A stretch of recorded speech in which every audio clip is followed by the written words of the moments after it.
Sasa leo nitakuelekeza namna gani ya kuweza kulitumia bamia lako. Nilikuwa nikipata maswali mengi. Dada, nielekeze natumiaje bamia? Ulisema inanisaidia mimi nina sukari, mimi nina pressure. Ila zingatia, hii sio tiba ya kukufanya upone. Sawa na kuelekeza.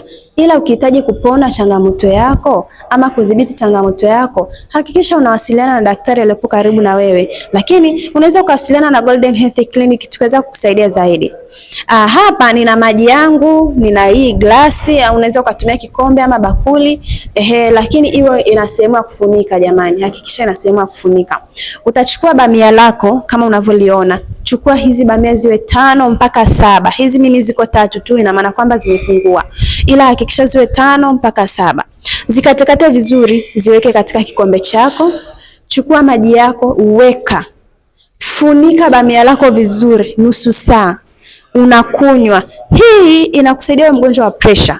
Inakusaidia wewe mgonjwa wa sukari. Inakusaidia wewe ambao unapata choo kigumu, haupati choo. Inakusaidia wewe ambao unapata maumivu ya viungo na mifupa jamani. Hili ni bamia ambalo unalichukulia simple, ila ni very important katika mwili wako.